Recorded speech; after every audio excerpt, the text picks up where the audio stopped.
Bienvenue à la 9e soirée de collecte de la Fondation Mines Télécom en faveur des étudiants des écoles de l'Institut Mines Télécom. Je suis Alexandra Degnaud, élève en 2e année à Télécom Paris, et je suis ravie d'être avec vous ce soir. Ce format est un peu particulier puisque cette année, nous serons entièrement en numérique. Nous sommes heureux de voir que vous êtes nombreux pour soutenir les étudiants de vos écoles et nous vous invitons à réagir au fur et à mesure de l'émission, à poser vos questions grâce au chat qui se situe sous la vidéo. Rapidement, un petit tour de plateau. Nous avons avec nous Odile Gauthier, directrice générale de l'Institut Mines Télécom. Bonsoir. Bonsoir. Jean Todt, président de la Fédération internationale de l'automobile et envoyé spécial du secrétaire général de l'ONU à la prévention et à la sécurité routière. Bonsoir. Bonsoir. Olivier Huard, PDG de TDF et président du comité de campagne de la Fondation Mines Télécom. Bonsoir. Bonsoir. Olivier Fleureau, ancien de Mines Saint-Étienne et membre du comité de campagne. Bonsoir. Bonsoir. Je passe tout de suite la parole au président de la Fondation Mines Télécom, Claudie Mauvaine, qui n'a pas pu être avec nous ce soir, mais qui a tenu à nous faire passer un message. On lance la vidéo. Bonjour à toutes et à tous. C'est une première pour moi aujourd'hui en tant que nouveau président de la Fondation Mines Télécom. Je vous souhaite la bienvenue à cette 9e édition de la soirée de collecte de la Fondation Mines Télécom. Nous réunissons les alumni et amis des 8 écoles de l'IMT autour d'une cause prioritaire dans nos établissements, la diversité sociale. Cette soirée vise à collecter des fonds pour soutenir cette cause. Grâce à vos dons, nous finançons chaque année des bourses pour les étudiantes et les étudiants qui en ont besoin. Je laisserai Olivier Huard, président du comité de campagne, vous en dire plus sur cette collecte. Votre générosité a un véritable impact sur la vie des jeunes que vous soutenez. Votre engagement à nos côtés est fondamental. Pythagore, étudiant à l'IMT Lille-Douai et bénéficiaire d'une bourse, viendra tout à l'heure en témoigner. Nous avons la chance ce soir d'avoir avec nous Jean Todt, président de la FIA et envoyé spécial du secrétaire général de l'ONU, Prévention et Sécurité routière. Cher Jean, je vous remercie d'avoir accepté notre invitation. Enfin, je souhaite remercier tous les directeurs d'école présents ce soir. Un grand merci par avance pour votre générosité.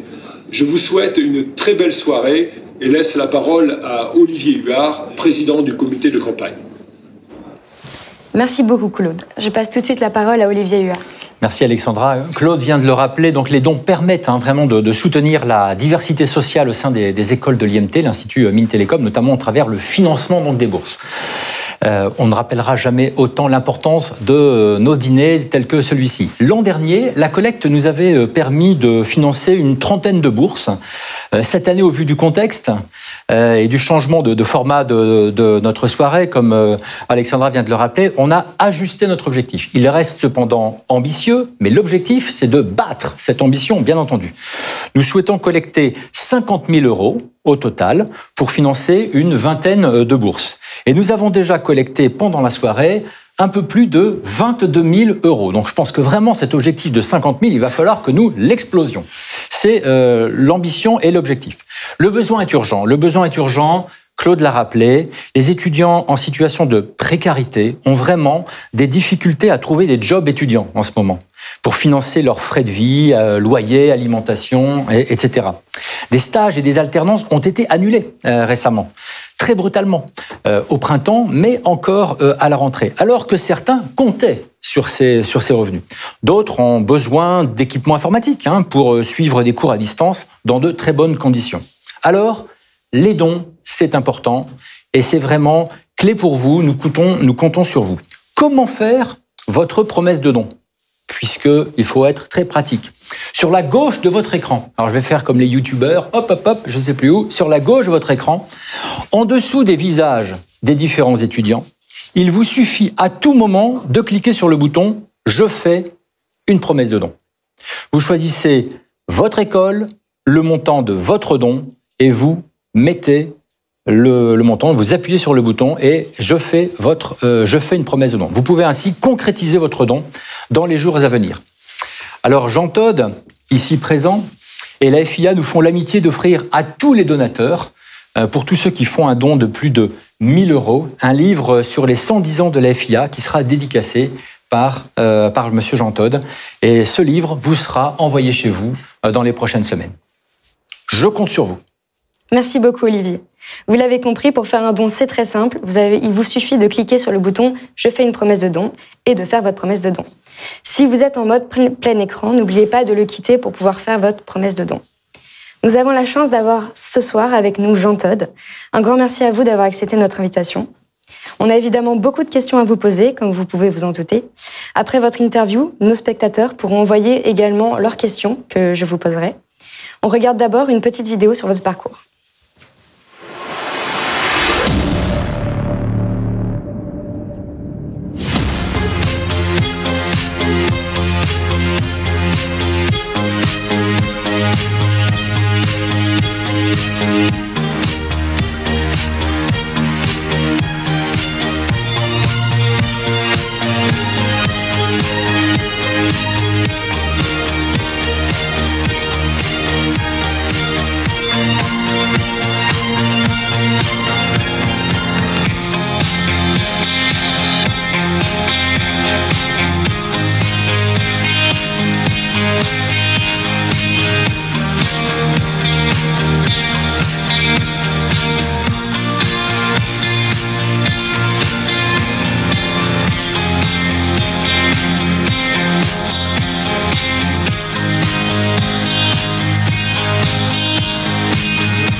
Olivier Fleureau, vous connaissez bien notre hôte. C'est vous qui avez eu la chance de l'interviewer ce soir.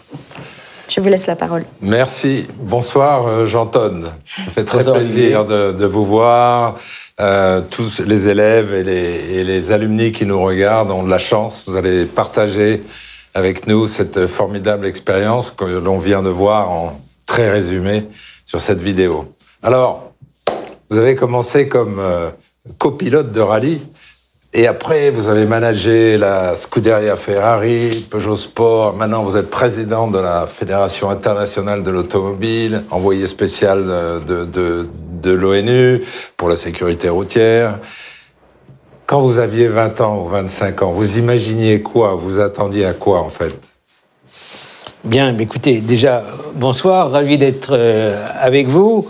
Et puis, je me joindrai aux propos de Olivier Huard en disant que j'espère que vous allez être généreux, et je trouve que c'est un petit peu faible quand je vois les compteurs démarrer. Donc, il faut peut-être un petit peu accélérer. Donc, ça, c'est peut-être...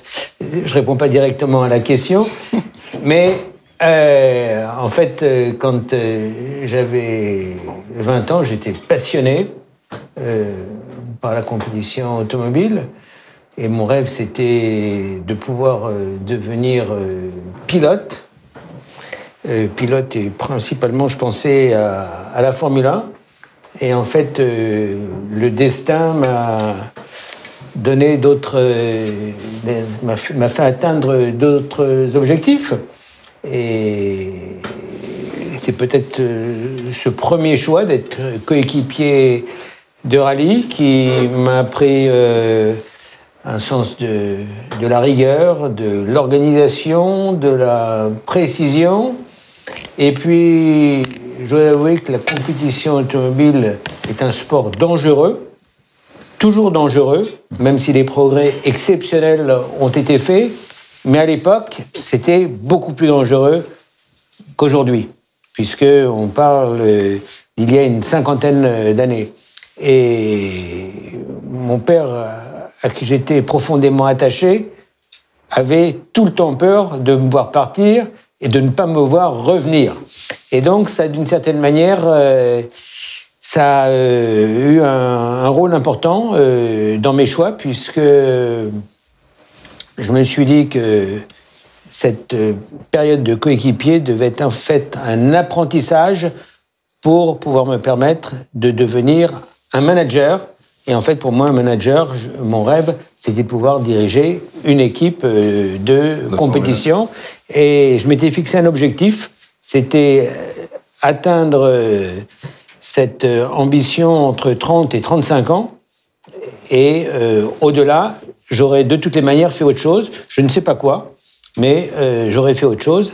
Et il s'est avéré qu'à 35 ans, Jean Boileau, qui à l'époque était le président d'Automobile Peugeot, m'a choisi pour créer un département compétition en rallye. Et ça allait donner naissance, quelques années plus tard, à la 205 Turbo 16, qui allait devenir la voiture de référence en rallye. Et mais alors, à quel moment, puisque au départ, le rêve, c'était de devenir pilote, à quel moment ça a basculé? Et pourquoi? Enfin, c'était... Voilà, je viens d'expliquer pourquoi. Parce qu'il y a eu cette occasion de... J'ai changé d'orientation, mais assez vite. Et je me suis fixé cet objectif. Je devais avoir 22, 23 ans, donc que je voulais atteindre. Et je voulais que cette période de rallye soit une période d'expérience. Et ça a été extraordinaire, parce que je pense que j'ai dû courir pour une vingtaine de marques différentes, avec une trentaine de pilotes différents, ce qui ne se fait plus aujourd'hui. Aujourd'hui, pratiquement un équipage vit une carrière ensemble. Alors que pour moi, j'étais curieux. Je voulais également courir avec des marques étrangères, des pilotes étrangers, ce qui était la première fois, et en fait ça s'est très peu fait par la suite. Et j'ai eu également un rôle d'organisateur dans les équipes. J'ai été, je crois que c'est la première fois que ça se passait, j'ai été le représentant des pilotes à la FIA, dans la commission des rallyes. Et en fait, lorsque j'ai été pris chez Peugeot en 1981, de représentant des pilotes, je suis devenu le représentant des constructeurs. Et aujourd'hui, en 2020, il n'y a jamais plus eu, dans la commission des rallyes, un représentant des pilotes. Alors, justement, quand vous prenez... Alors, vous avez de grands succès en rallye, 7 championnats du monde, je crois, vous gagnez. Mais vous arrivez à la Scuderia Ferrari à un moment où, en fait, elle est, je crois, en assez mauvaise posture. Donc, c'est un vrai challenge. Comment vous vous y prenez pour arriver dans cette écurie très prestigieuse? Quelles ont été vos priorités? Alors là, vous prenez un raccourci. Donc, en fait... j'arrête ma carrière de coéquipier en 81. Je suis embauché chez Peugeot. En 85, on participe au championnat du monde des rallyes 85-86. Et le président de la FIA de l'époque, qui était un Français, qui s'appelle Jean-Marie Balestre, décide, pour des raisons de sécurité, d'interdire les voitures de groupe B, comme les nôtres. Et donc, c'était une très mauvaise surprise, parce que ça correspondait également à un très gros investissement pour le groupe Peugeot. Et à ce moment-là, je propose un engagement dans ce qui s'appelle les rallye raids.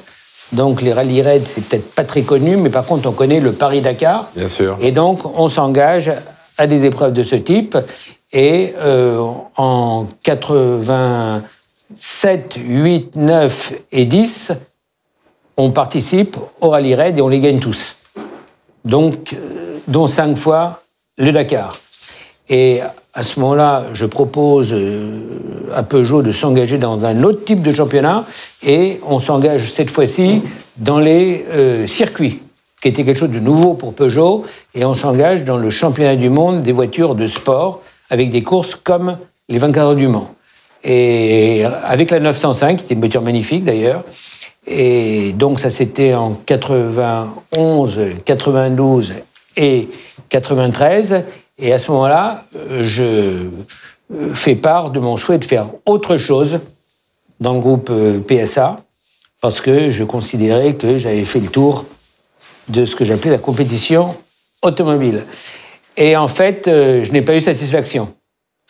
Et je pensais au fond de moi que j'avais commencé ma carrière professionnelle réelle chez Peugeot et que je la terminerais chez Peugeot, ce qui n'a pas été le cas.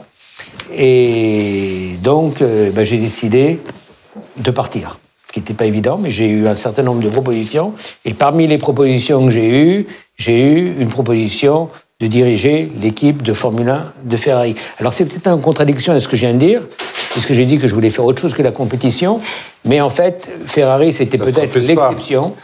L'exception, parce que Ferrari, c'est une marque qui me faisait rêver, tout gamin, qui me fait toujours rêver d'ailleurs. C'est probablement la marque la plus mythique de l'automobile et de la compétition automobile. Et puis, j'ai beaucoup aimé dans ma vie les défis, que j'aime toujours, d'ailleurs. Et tout le monde me disait, c'est impossible. Un étranger, déjà, un national chez Ferrari ne peut pas tenir plus de 2 ans.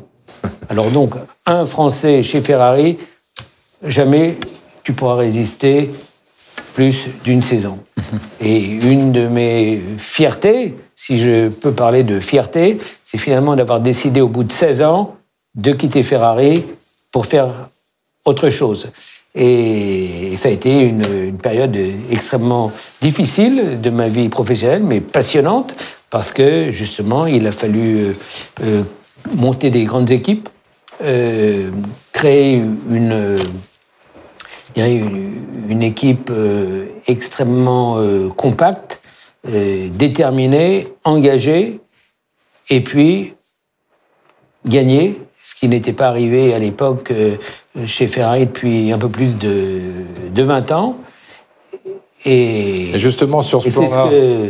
C'est ce que nous avons réalisé avec des moments de tristesse dont on se souvient plus souvent que des moments de bonheur, mais également beaucoup de succès, puisqu'on a obtenu 8 titres de champion du monde des constructeurs et 6 titres de champion du monde des pilotes, dont 5 avec Michael Schumacher et 1 avec Kimi Räikkönen. Je suis bien obligé de faire quelques raccourcis, genre, parce que votre carrière ne peut pas tenir dans le temps qui nous est imparti. Mais justement, en termes de management... Par contre, les dons ne montent pas assez vite. Les dons, c'est faible, hein. On va y revenir. On va y revenir. Mais Jean... j'ai le droit de le dire ou pas? Ah oui, bien sûr. Au contraire, en termes de management, Jean... on sait que en Formule 1, on gagne par des fractions de secondes à chaque tour qu'on prend sur l'autre, etc. Donc tout est dans le détail. Dans le détail, il faut s'entourer des meilleurs, des meilleurs motoristes, des meilleurs en aérodynamisme. Enfin, il faut vraiment s'entourer dans tous les domaines par les meilleurs. Comment on manage des équipes comme ça pour que ça marche et que ces gens-là fonctionnent bien ensemble? Mais je crois que c'est pas propre à la compétition automobile ou à la Formule 1. Non, mais c'est très précis, la Formule 1. Non, mais dans tous les domaines, si on veut rejoindre l'excellence, c'est précis. Dans tous les domaines, il faut mettre les meilleurs ensemble et les faire travailler et être ambitieux par le choix de ces équipes. Donc ça, c'est quelque chose pour moi qui est propre au succès d'une entreprise, quelle qu'elle soit. Alors, en compétition automobile, c'est peut-être plus visible, parce qu'en fait, le succès, se mesure par les classements. Donc, si on est deuxième, c'est pas bien, parce qu'on va être premier. Mais cela étant, c'est mieux que d'être troisième, et ainsi de suite. Mais quand on arrive à mettre en place une équipe performante, eh bien, on doit être capable de gagner d'une manière durable. Mais cela étant, c'est très difficile. Et néanmoins, mais là on le voit pas uniquement dans la compétition automobile ou en Formule 1, on le voit dans le sport. Dans le sport, quel que soit le sport, eh bien, on voit des équipes qui gagnent durablement. Et ils gagnent durablement, ou des champions qui sont, pendant un certain nombre d'années, les meilleurs dans leur discipline, parce que, justement, il y a une exigence personnelle, il y a un travail d'équipe phénoménal. Oui, ça me fait penser, dans un domaine que j'aime bien, le rugby, aux All Blacks, qui sont au top depuis 15, 20, peut-être même 30 ans. Mais il y a un autre aspect... On le voit en athlétisme, on le voit dans le football, on le voit dans le tennis, on le voit dans le sport en général. Et parfois, je regardais le résultat du marathon de Londres dimanche dernier, et en fait, c'était un étonnement parce que Kipchoge n'avait pas gagné.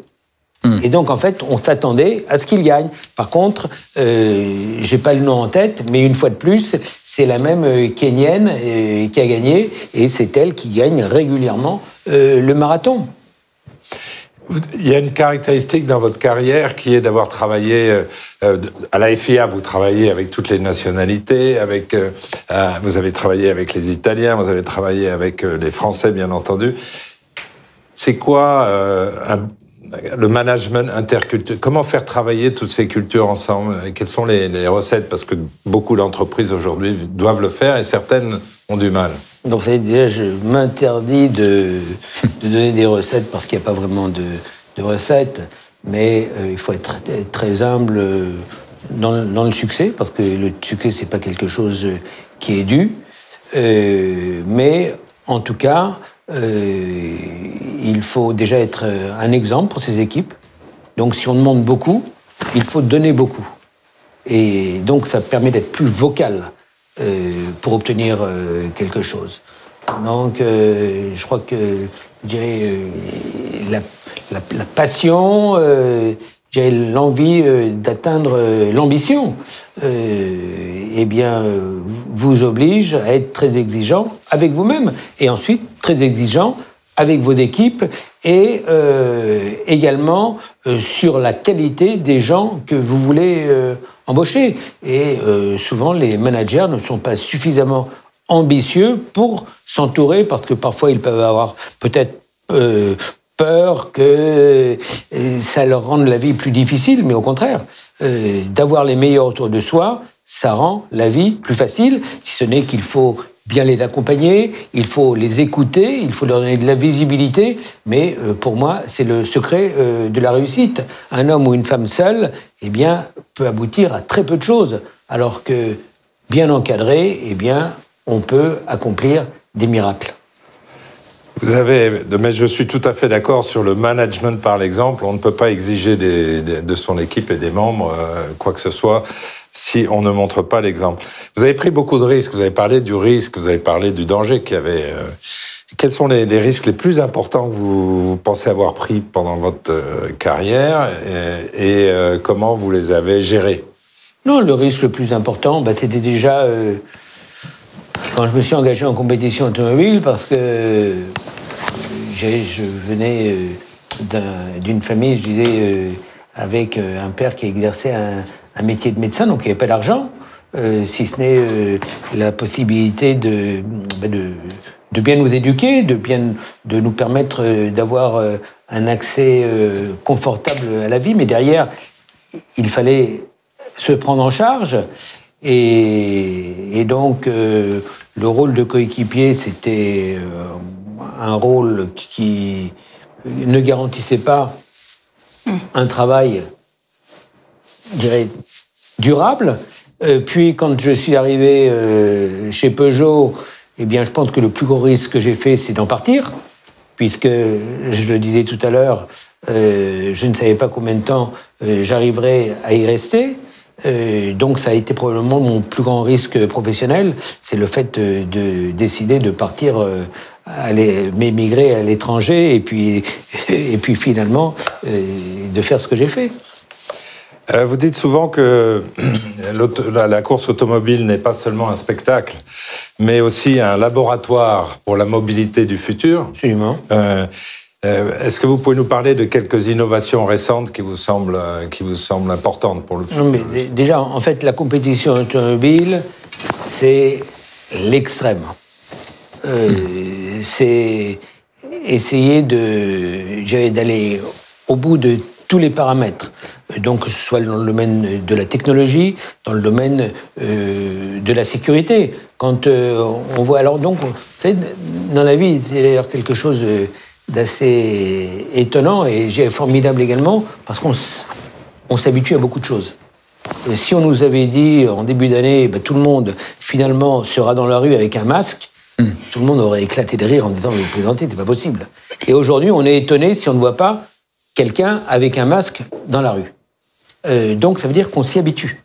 On s'habitue à devenir plus vieux, on s'habitue parfois au handicap. Et on s'était habitué au fait que la compétition automobile était un sport dangereux parce qu'il y avait régulièrement, et on parlait de Formule 1, il y avait régulièrement des pilotes qui commençaient la saison et qui ne terminaient pas la saison. Et il y a eu des progrès extraordinaires qui ont été faits puisqu'entre 1994 et 2020, il y a eu un mort en Formule 1, un de trop, c'était un Français, très talentueux, Jules Bianchi, qui est mort dans une course au Japon. Et en fait, tout ce qu'on arrive à découvrir en compétition automobile, il faut essayer de le faire rejaillir sur les voitures de route. Et donc ça, c'est quelque chose, je dirais que les constructeurs, beaucoup de constructeurs ont compris, pas tous, parce qu'il y a encore beaucoup de différences avec les voitures qui sont vendues dans le public. Et ça, c'est quelque chose sur lequel je travaille dans mes différents rôles que j'exerce aujourd'hui. Mais si vous voulez, il est par exemple absolument anormal qu'une voiture soit vendue en France avec un certain nombre de paramètres, avec un certain nombre de dispositifs de sécurité, et la même voiture qui a exactement le même look, en Afrique ou en Amérique latine, eh bien, il ne va pas y avoir la même technologie. Donc là, il faut que les constructeurs soient plus responsables, s'engagent plus, alors c'est pour des problèmes de coût, très souvent, c'est souvent difficile de mettre sur des voitures qui ne sont pas très chères dans le domaine public, de mettre un maximum de paramètres de sécurité, mais en tout cas, c'est essentiel. Et la compétition automobile y participe. Ensuite, il y a beaucoup d'électronique. Aujourd'hui, dans tous les pays de la communauté européenne, il y a ce qui s'appelle un contrôle de stabilité électronique. Et tout le monde l'a sur sa voiture aujourd'hui. Les gens ne le savent pas. Donc là aussi, il faut peut-être mieux communiquer sur ce type de dispositif. Mais aujourd'hui, avec les systèmes de contrôle électronique, eh bien, la voiture ne dérape plus. Même dans des conditions extrêmes, lorsque la chaussée est glissante et tout. Et ça vient de la F1, ça ça vient de la compétition automobile, en matière de freinage, en matière d'éclairage. Et il y a un autre aspect dont on ne parle pas suffisamment, c'est souvent une fierté d'appartenance. C'est-à-dire quand vous prenez un constructeur comme Renault ou Mercedes, eh bien, il y a plusieurs dizaines de milliers de collaborateurs, et le fait que leur société soit engagée en compétition automobile et du succès en compétition automobile, eh bien, il y a cette fierté qui fait qu'il y a encore plus d'engagement des collaborateurs chez ces constructeurs. Et dans votre rôle avec d'envoyé spécial auprès du secrétaire général de l'ONU pour la sécurité routière, qu'est-ce que ça veut dire quoi en fait ça? Mon rôle, en fait, c'est un rôle qui est assez nouveau puisque j'ai été nommé à l'époque par le secrétaire général qui était Ban Ki-moon. Ban Ki-moon, oui. Et il m'a nommé en avril 2015 comme envoyé spécial pour la sécurité routière dans le monde. Et depuis, j'ai été renouvelé dans mes fonctions par Antonio Guterres, qui est le nouveau secrétaire général. Et mon rôle, c'est de convaincre les gouvernements de faire en sorte que, dans leurs priorités, il y ait la sécurité routière. Et là, je vais faire une comparaison. Le Covid-19 a atteint un peu plus de 30 millions de personnes et ça a généré la mort d'un peu plus d'1 million de personnes. Tous les ans sur les routes, 1 400 000 personnes meurent. Et entre 30 et 50 millions de personnes sont blessées et handicapées, avec un handicap derrière. Et le Covid s'est principalement attaqué sur des gens qui avaient un certain âge. Alors que la route, les plus vulnérables, ce sont les jeunes. Et contrairement au Covid, où aujourd'hui on n'a pas le vaccin, donc ce qui crée justement tous ces problèmes, parce qu'on ne sait pas comment, en dehors de certaines précautions, mais on ne sait pas comment le vaincre, la route, on a le vaccin. C'est l'éducation, l'application des lois, la qualité des voitures, la qualité des routes et la qualité des secours après les accidents. Donc là, et donc mon rôle, c'est d'engager les gouvernements, pas les gouvernements qui sont, je dirais, responsables dans les pays développés, mais dans tous les pays en voie de développement, eh bien, il faut, ou d'ailleurs 90% du nombre que je donnais sont victimes dans ces pays, eh bien, engager les gouvernements à mettre la sécurité sur la route en priorité. Et dans les chiffres que je donnais aussi, il faut savoir que 40% de ces chiffres, ce sont des piétons. Donc ce sont des gens qui sont indirectement en contact avec la route. Merci beaucoup, Jean. Je sais que vous avez beaucoup d'autres engagements. Je crois qu'on me signale que nous avons fait à peu près notre temps. Une dernière question, en tout cas une dernière question de ma part, parce qu'il y a, j'espère, des questions qui viennent de ceux qui nous écoutent. Alors, la dernière question, c'est l'ICM. Vous vous êtes engagé depuis 10 ans à l'Institut du cerveau et de la moelle épinière. Est-ce que vous pouvez nous en dire pourquoi l'ICM et pas... Alors, en fait, c'est une idée qui m'est venue en parlant avec un de mes grands amis, qui est le professeur Gérard Saillant, qui est l'ancien doyen de la Pitié-Salpêtrière, qui est un grand chirurgien orthopédique et qui m'avait accompagné toute ma vie. C'est-à-dire, à chaque fois que j'ai eu un problème, eh bien, c'était mon pompier médical. Et donc, il y a une quinzaine d'années, je lui ai suggéré de créer un institut de recherche orthopédique. Et il a aimé l'idée, mais il n'a pas aimé le choix de la recherche. Et il m'a présenté deux de ses amis chefs de service de neurologie, Olivier Lioncan et Yves Agide. Et de là est partie l'idée de faire un centre de recherche, une fondation pour le cerveau et la moelle épinière. Et en fait, 4 ans plus tard, il y avait l'ICM qui naissait, qui est abrité sur le site de la Pitié-Salpêtrière, qui est le plus grand hôpital français, où on a maintenant 25 000 m² et 700 chercheurs. Waouh, bravo.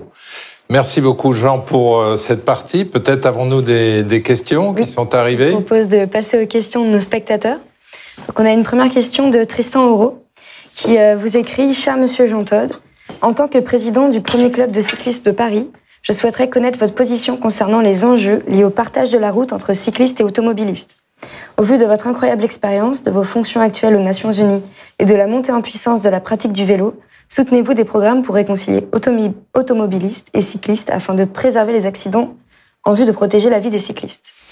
Alors effectivement, c'est une question intéressante, surtout qu'il y a de plus en plus des cyclistes dans les villes, et de cyclistes et de patinettes. Et je dois dire que malheureusement, souvent, les cyclistes ne sont pas, ou les patinettes, ne sont pas respectueux de la réglementation. Alors déjà, le premier conseil que je donnerais aux cyclistes, c'est de mettre un casque. Parce qu'aujourd'hui, les vélos vont beaucoup plus vite qu'avant. Et lorsqu'un cycliste tombe de son vélo, la première partie de son corps qui touche le sol, c'est le crâne. Et on sait que le crâne, c'est quelque chose d'extrêmement vulnérable. Et puis ensuite, eh bien, je dois dire que je suis solidaire de tout ce qui est fait par beaucoup de maires dans les villes, en mettant des pistes cyclables. Donc ça, c'est quelque chose qui est en train de se développer, qui est très bien. Et puis former les cyclistes. Donc, je le répète, discipliner les cyclistes et tous les utilisateurs de deux roues qui pensent parfois qu'ils ont des règlements différents des autres utilisateurs de la route. Je vais juste surenchérir là-dessus. On voit bien que dans les grandes métropoles et les grandes villes, la place de la voiture diminue. À un moment donné, tout était pour la voiture, maintenant ça diminue. Personnellement, je pense que ça va dans le bon sens, parce qu'il y a tellement de façons de se déplacer dans une ville. Quelle est votre position là-dessus ? Alors, vous savez, je crois qu'il faut avoir un peu de bon sens. Donc on parle beaucoup d'environnement, de pollution, de changement climatique. C'est une des raisons pour lesquelles il y a des nouvelles technologies qui sont arrivées et qui vont continuer à arriver, notamment la voiture électrique. Donc je crois beaucoup à l'utilisation de la voiture électrique dans les villes. Pourquoi plus dans les villes ? Parce que l'handicap de la voiture électrique, c'est l'autonomie et la durée de charge, ou de recharge, et les villes s'y prêtent bien. Et puis il y a d'autres technologies qui arrivent, comme l'hydrogène, comme l'essence propre. Donc ça, c'est pour moi capital. Et puis évidemment, les transports en commun. La qualité des transports en commun a énormément augmenté ces dernières années, même si actuellement, eh bien, il y a évidemment une réticence parce qu'on n'aime pas trop se mélanger, et on sait que les transports en commun eh bien,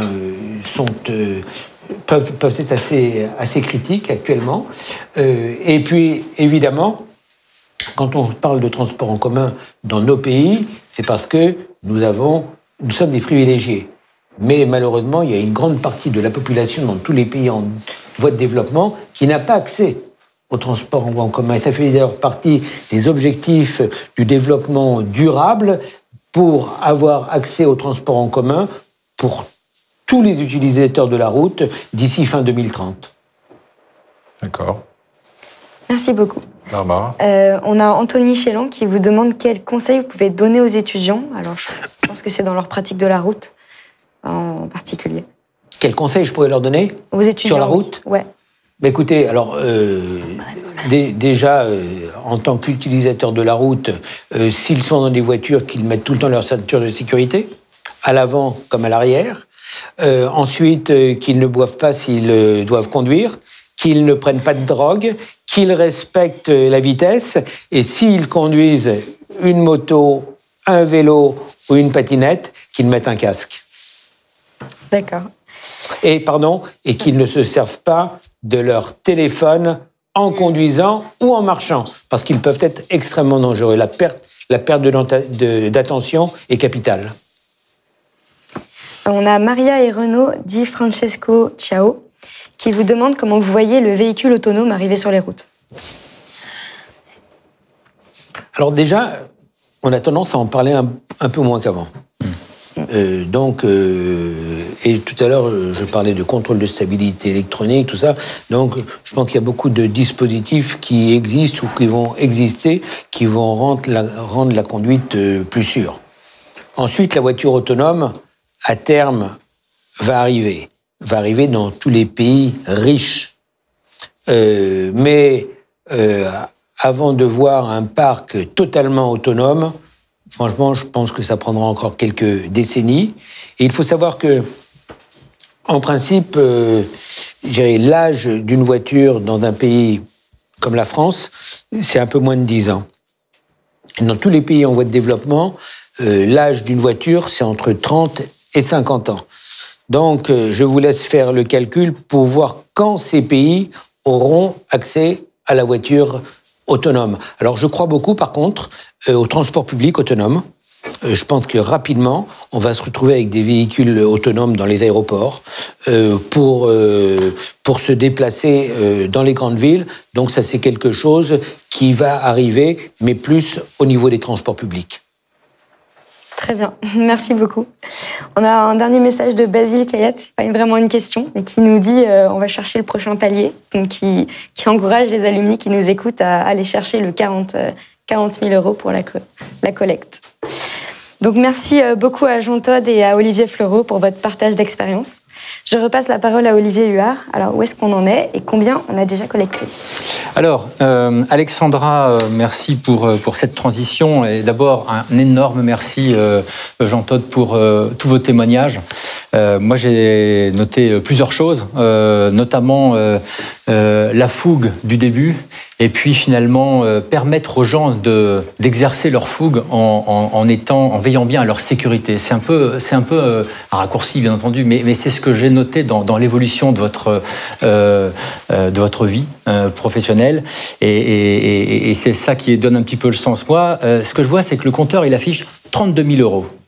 Alors qu'au début, il affichait 22 000 euros. On a tous été étudiants, on a tous eu la fougue de nos études, et ça, c'est très très bien. Mais aujourd'hui, on est en position, avec un peu de kilomètres au compteur, si je puis dire, un peu d'expérience, un peu de cheveux gris, de passer justement de cette fougue des études à permettre à d'autres d'avoir cette fougue. Et moi, j'aurais tendance à nous dire, soyons tous des Jean Todt du don. C'est très important. Jean Todt l'a rappelé. Je t'interromps une seconde, mais l'ICM, donc l'Institut du cerveau Éloigné Lépinière, vit grâce en des dons. Exactement. Donc il y a 50% public, 50% privé, et jamais l'ICM n'aurait pu aboutir si nous n'avions pas eu de généreux donateurs.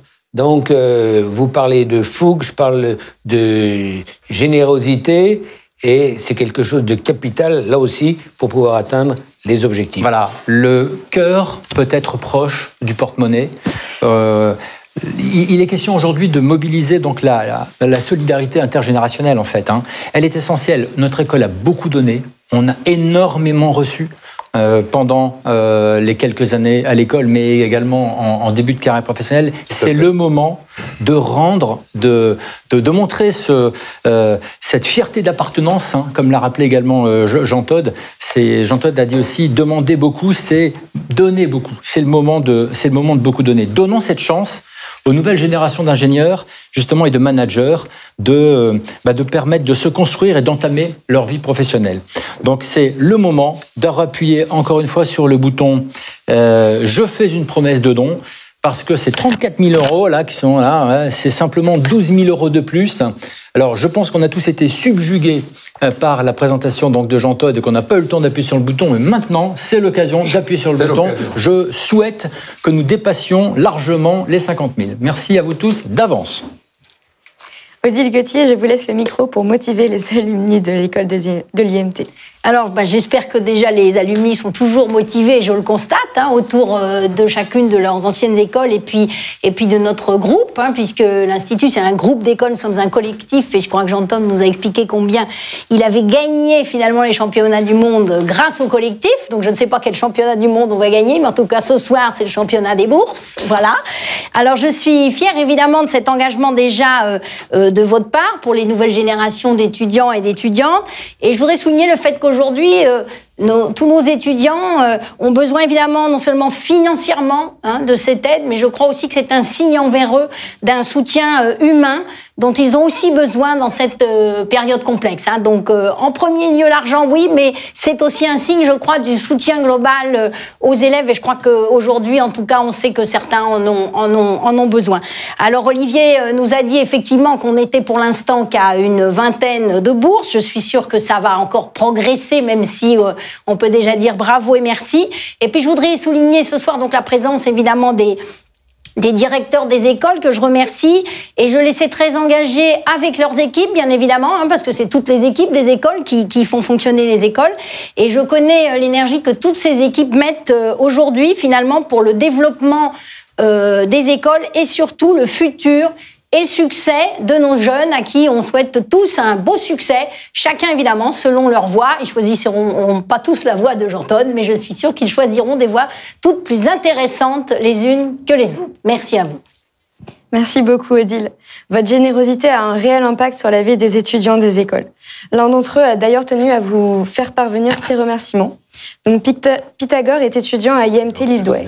Et Alain Schmitt, son directeur d'école, est avec lui. On lance la vidéo.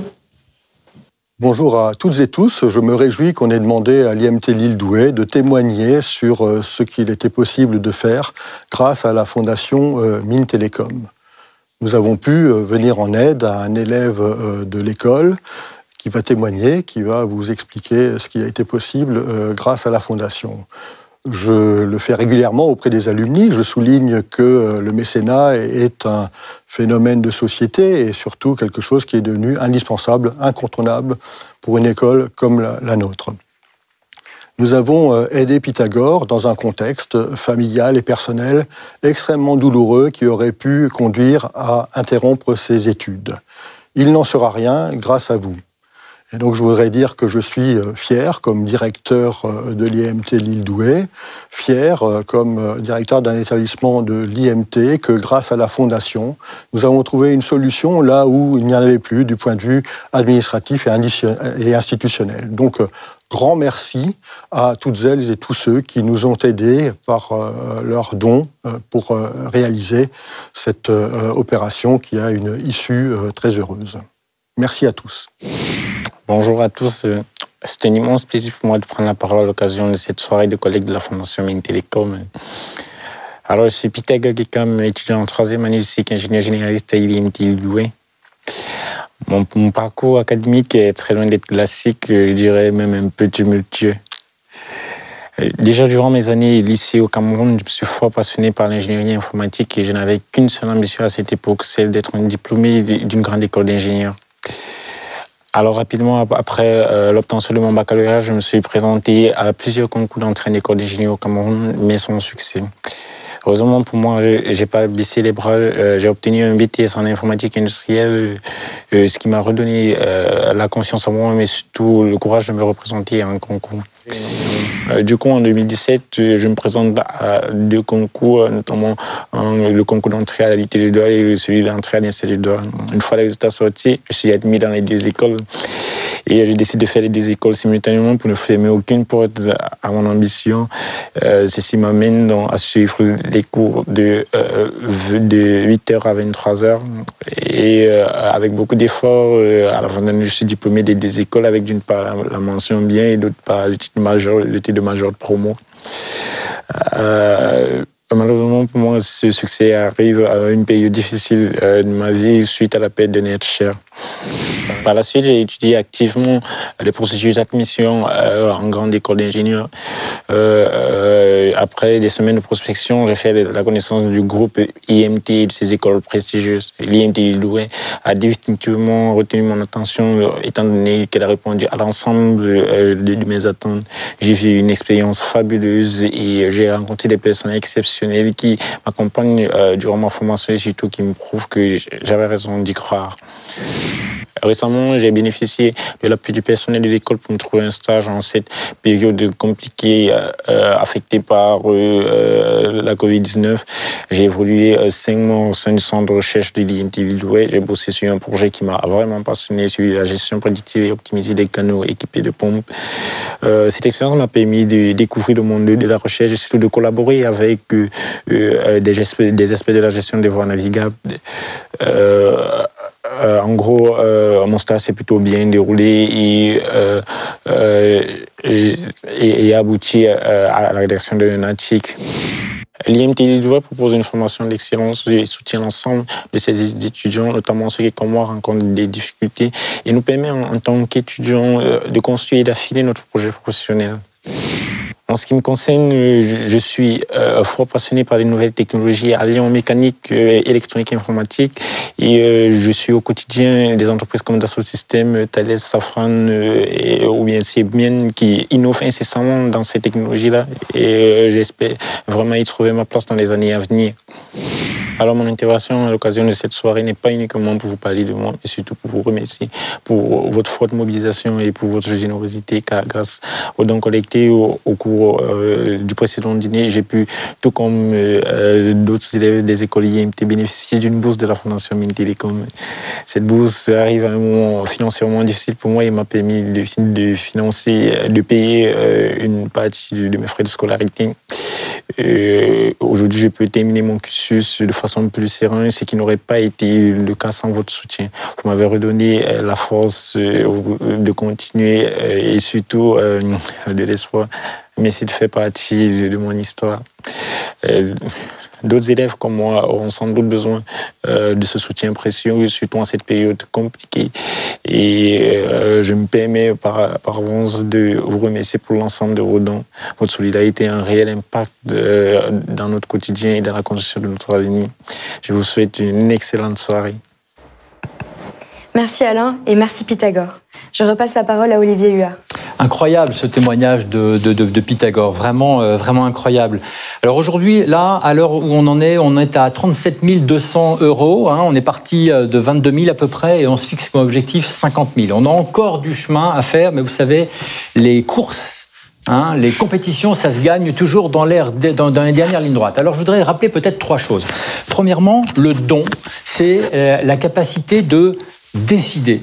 C'est moi qui décide parce que je soutiens une cause qui me tient à cœur. Ça, c'est important, quelle que soit la cause, mais en l'occurrence ici, soutenir les solidarités intergénérationnelles pour les écoles et donner la possibilité à un certain nombre de personnes d'obtenir une bourse, c'est important. Deuxièmement, j'ai de l'impact. On le voit au travers donc du témoignage donc de Pythagore. Pythagore nous a expliqué en quoi le fait de bénéficier d'une bourse avait changé sa vie, avait complètement changé sa vie. Donc là, vous avez la possibilité d'avoir de l'impact. Et troisièmement, je flèche. Je flèche pourquoi ? Parce qu'en France, il y a un dispositif exceptionnel qui est un dispositif fiscal qui permet à chaque fois que vous faites un don de bénéficier d'une réduction de votre impôt, que ce soit votre réduction de l'impôt sur le revenu à hauteur des 2/3. Donc si vous donnez 100 €, eh bien, en fait, ça vous coûte 34 €. Ou pour ceux qui payent l'IFI, c'est même une réduction des 3/4. Donc, si vous donnez 100 €, finalement, ça vous coûte 25 €. Je disais 250 parce que j'avais en tête qu'aujourd'hui, beaucoup de la part de nos alumni souhaiteraient avoir le livre dédicacé de la part de Jean Todt sur l'histoire de la FIA. 1 000 €. 1 000 €, c'est 340 € pour ceux qui payent de l'impôt sur le revenu et c'est 250 € pour ceux qui payent l'IFI. Vous vous rendez compte, c'est une occasion formidable de faire plaisir à quelqu'un, de se faire plaisir en fléchant les dépenses et les investissements que vous faites. Donc, encore une fois, je crois que c'est vraiment très, très important d'entendre tous ces témoignages et d'agir. C'est le moment d'agir. Alors, je vois qu'on est à 39 000. Allez, encore 11 000 €. Je vais repasser la parole à Alexandra en lui posant une petite question. Finalement, en tant qu'étudiante à Télécom Paris, vous avez vécu une rentrée un peu particulière cette année. Nous quelques petits éclairages. Effectivement, c'était une situation très particulière, une rentrée pas comme les autres. Il y a beaucoup d'étudiants qui n'ont pas la chance d'avoir le soutien financier de leurs parents. Et suivre les cours en distanciel, ça coûte cher parce qu'il faut acheter l'équipement, il faut pouvoir être en Zoom avec son enseignant qui donne cours en synchrone.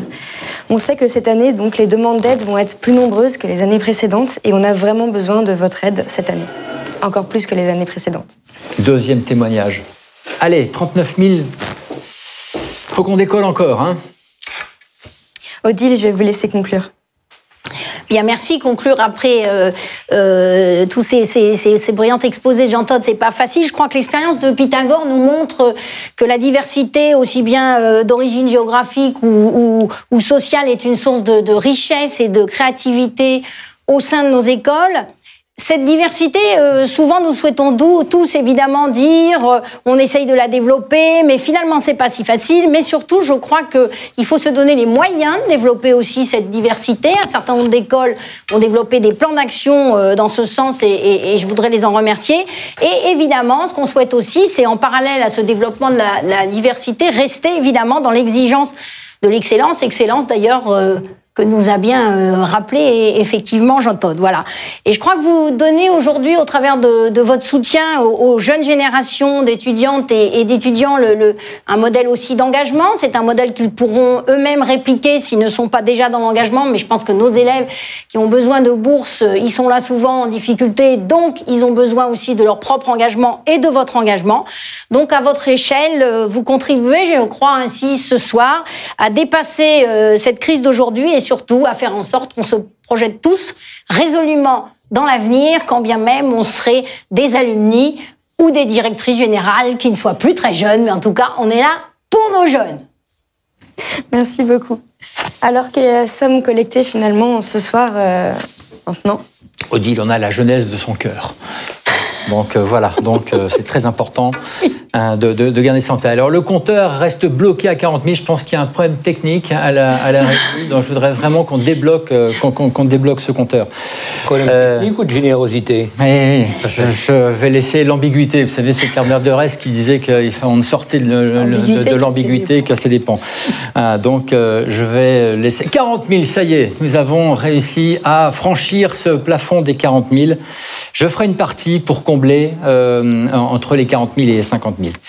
Mais j'invite quelques-uns de mes camarades également à venir se mettre à côté de moi pour aller dépasser ces 40 000 donc, et atteindre ces 50 000. Donc les promesses, c'est bien, mais comme chacun sait, les promesses n'engagent que ceux qui les écoutent. Donc il est important maintenant de concrétiser les promesses. Vous aurez de toute façon des sympathiques communications de relance pour simplement s'assurer que vous n'avez pas oublié donc, de concrétiser la promesse. Et donc place aux actes, encore une fois, hein, je décide, j'ai de l'impact, je flèche, c'est très très important. Et puis de toute façon, comme on se le disait en préparant, les promesses n'engagent que ceux qui les écoutent. Il faut transformer. Nous avons les noms. Nous saurons venir vous voir. Merci encore à tous et à toutes pour cette générosité sur ce don. C'est vrai que c'est compliqué en distanciel de réitérer l'exploit de l'année dernière, mais nous avons encore une semaine. Il nous reste encore une semaine à partir de maintenant pour non seulement concrétiser, mais peut-être encore continuer à s'engager et concrétiser. Et nous vous donnerons des informations dans les jours à venir sur où est-ce que nous en sommes. Un grand merci à tous. Surtout merci à vous, Jean-Todt, d'être venu ce soir avec nous participer à cette émission. N'oubliez pas, la plateforme reste encore ouverte une semaine. Vous pouvez continuer à faire des dons et vous pouvez continuer à encourager vos camarades de promo à faire de même. Si vous doutez encore de l'utilité de vos dons, vous pouvez visionner les témoignages des étudiants de vos écoles sur le site de la Fondation. Je vous rappelle que la soirée n'est pas terminée. Vous pouvez à présent retrouver le directeur de votre école ou son représentant et vos camarades dans un salon privé en cliquant sur le logo de votre école en bas de la page, en dessous de la vidéo. Encore merci à tous et belle soirée. Merci. Belle soirée à tous. Merci. Merci Alexandra. Merci. Un immense merci. Un immense merci.